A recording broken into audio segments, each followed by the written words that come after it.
we were able to redeem $15 billion. That is much more.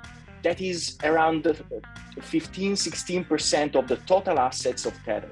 If you go to a bank and if 15% of the customers of a bank want to withdraw their money for 15% of their asset, the bank will go belly up. So what if a company offers, say, stablecoins, which is using 100% cash reserves, which is what users want? Yeah, this is a great question. So if you try to keep even just $2 billion in a bank account, without investing them, the bank and the central banks will call you up because you cannot leave cash in a bank, pure cash. How do you feel about the market right now? Do you think Bitcoin will keep dumping or is the bottom? I believe that Bitcoin is dumping for heavy manipulation in this moment, really transparently. I believe that there are companies that are probably coming from the traditional finance that are interested to buy cheap Bitcoin from people. Just protect yourself, don't use leverage.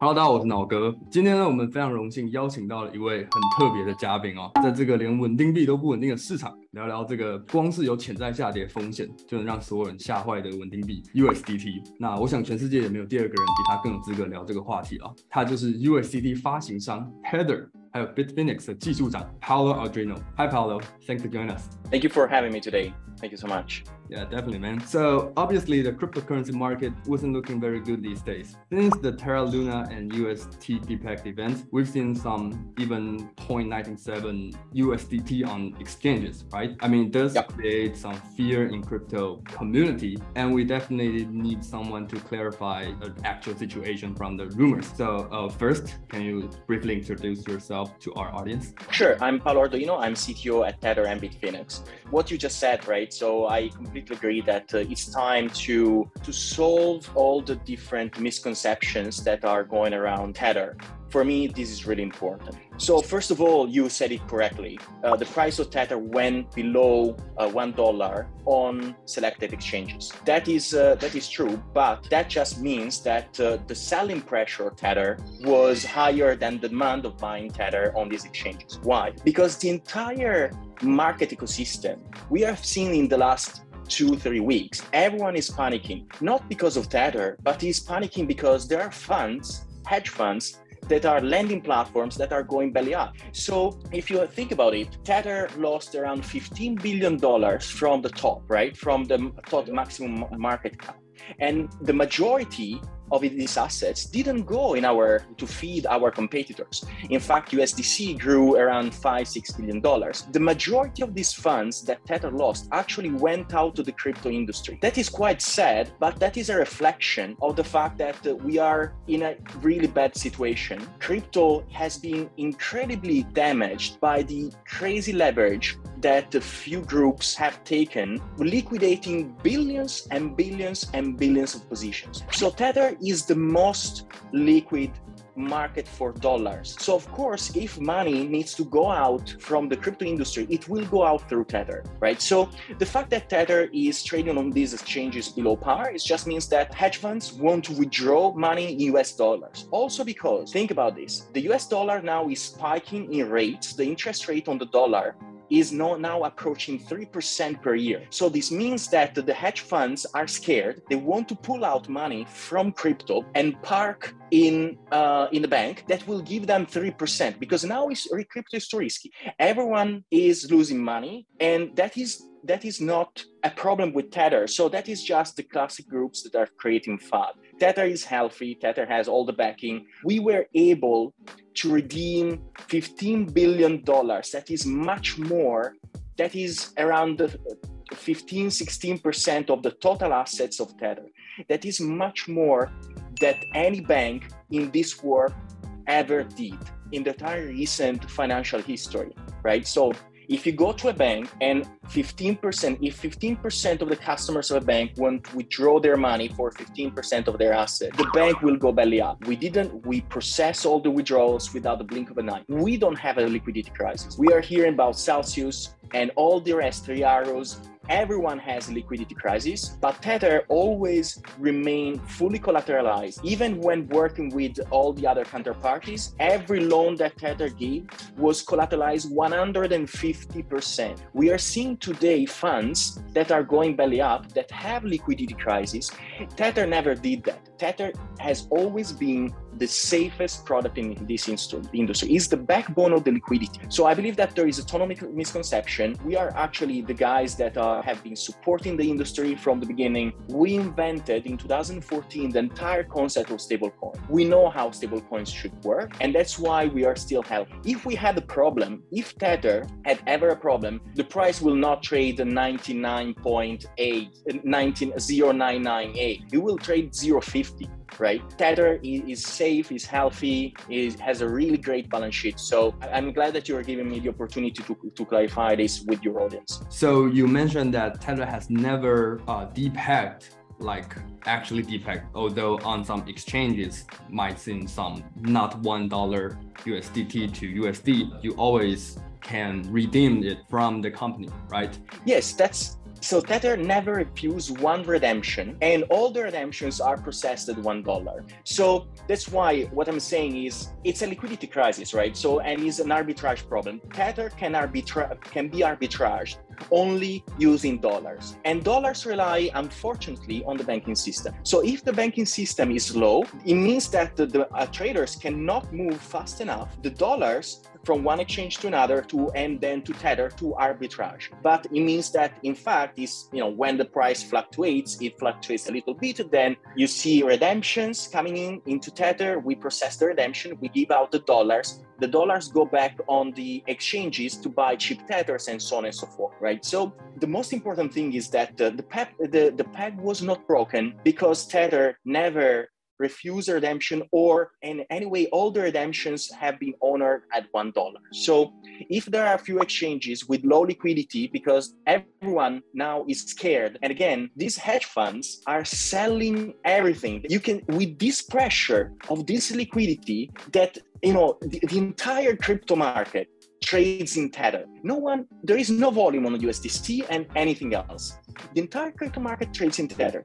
So of course, when there is panic, when there is the major movements that we have seen in the history of Bitcoin, because this is a much different situation than 2013 or 2018, is much, much different. Now, the leverage in the system is higher than in the last decade. So if you put all these liquidity issues from all these hedge funds, the panic that is in the market, all the hedge funds that are trying to sell to cover their loss, and the fact that Tether is the big liquidity, then if the Tether fluctuates the 10 basis points, I don't think it's a big deal. It's completely normal. And of course, Tether has been also attacked by hedge funds publicly. There are hedge funds that said, we are going to short Tether to zero. So, and with all this mayhem, Tether is doing an incredible job to keep doing its simple job, processing withdrawals. So somebody are saying they are going to short Tether? I've heard that, and it definitely makes some fuzz in the community. I believe that there are two kinds of fuzz we have to discuss here. One is normally in the crypto market. The other is, as we all know, Tether is asset-backed stablecoin, right? And it's 100% backed by various assets. However, some of the assets are not quite as liquidated as like cash. So some people might fear that in a crisis, when everyone wants to redeem their USDT to dollars, there are not enough cash in the company to redeem that. So let me give you an overview, right? So it's important to understand the different components. Tether has a portfolio that is a little bit diverse, has cash equivalent, bank deposits, treasury bills, and commercial papers, and a few other minor assets. But the vast majority is the category that I just said. Attestation with a breakdown of reserves. In that attestation, the famous commercial paper, I think that you are referring to the commercial paper that is, around 10 months ago, we had around 45 billion in commercial papers. That was around 55% up to almost 60% of our portfolio.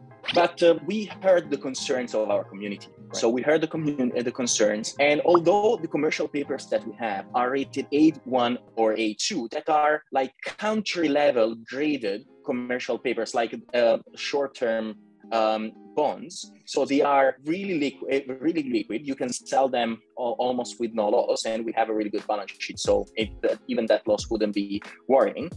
Anyway, what we did was committing to an oath. So we took an oath and we said publicly, we will reduce the commercial papers. So from that time, 10 months ago, we went down from 45 billion to 8.4 billion as of now. Every week that it passes, we will go towards zero. All the commercial paper that we had are expiring.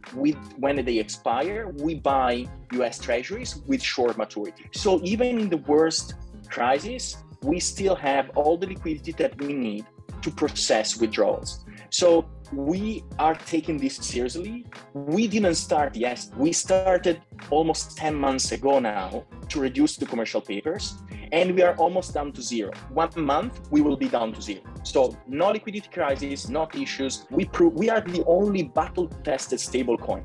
You never see the other stablecoins to be able to redeem this kind of money. Everyone asks about Tether. But Tether is the only one that demonstrated that they could withdraw $15 billion with a snap of the finger. What about the others? Are you sure that the others are better? Why do you say so? Because we are the only one that provides the information to the New York Attorney General on a quarterly basis. There is no one else that is doing this. I think that is a big question that people should ask. I think because of the USDT is the largest stablecoin in the market, so the community, they must have this kind of like fear or something on it. So Tether, obviously you tell us a lot of like portfolio you have. Do you have some trusted third parties reports for them? Or even do you have government's regulation now? The relationship between the government and Tether is a very important thing to the community. Yes, so let me try to address all your questions, right? So first of all, we have a third-party independent attestation. So if stablecoins said that they have audits and independent audits, they are lying. There is no stablecoin that has audits, but every stablecoin has attestations. So if you see Paxos, if you see Circle, they have monthly attestations. So the monthly attestations are basically a lesser degree of the audits. And Tether has the same thing. That is the industry standard. This is another important misconception. Even you that you are in the industry since a long time, I feel like you didn't know that we have this third-party attestation because there is so much FUD that you cannot understand what is true or not anymore. But you go on the Tether website, many people ask questions and never visited our website. In the website, we have the attestations. We produce them on a quarterly basis. And by the way, Fitch, that is one of the biggest rating agencies in the world, there are 3 big ones, Fitch, Moody's, and Standard & Poor's, published a report saying that Tether is the most transparent stablecoin on its reporting. An institution, an American institution saying that. They didn't say of the others, they said it about Tether. And plus we are the only one again that provides the information on a quarterly basis to the New York Attorney General. The others are not. And what about our communication with the regulators? We have settled our 2 cases in the US last year. We have a great discussion with the regulators. And that is also something that is accruing us a lot of credit.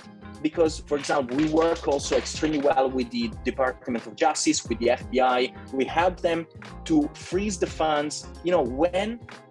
When the community, when the crypto community is subject to an hack, and there is Tether involved, we always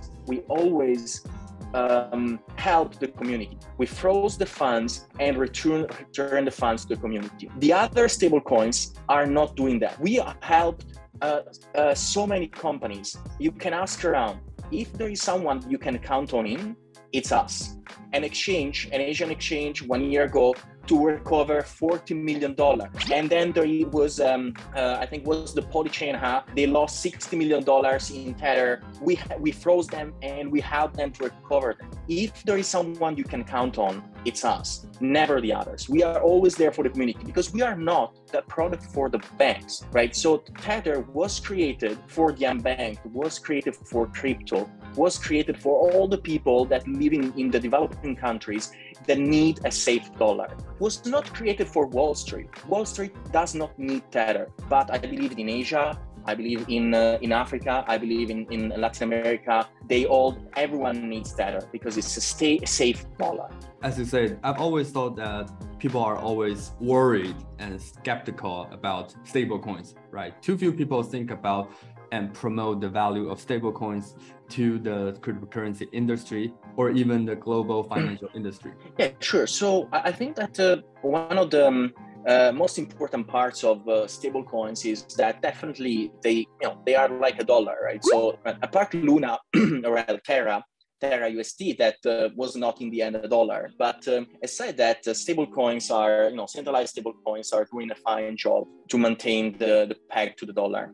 Of course, people want speculation, but it's funny, right? So in a certain sense, people don't trust stablecoins, as you said, because they wonder if they are bad. But they invest in the most stupid things in the crypto industry. They invest a ton of money in a dog-themed coin. I mean, how you can point the finger to a stable coin and then go 100x on leverage on Shiba Inu? I mean, that feels weird, right? So that's basically, so I understand that people have to point fingers. They are scared. So I think that now is the time where everyone is scared. We as Tether, as Bitfinex, we have been through this situation many times. We understand how it works. We're happy to sit here, to do our job, and so on. But at the end of this crisis, we will be still there. And I wonder, though, how many other companies can say so? How many other stable coins or how many funds, how many lenders can say the same thing that I'm saying now? And I've heard that Tether has recently issued a cryptocurrency anchored in gold and Mexican pesos, right? Does this mean that the stablecoin concept is expanding to a larger financial market? Absolutely. I think that the one interesting fact for me is trying to replicate the FX market via Tether products.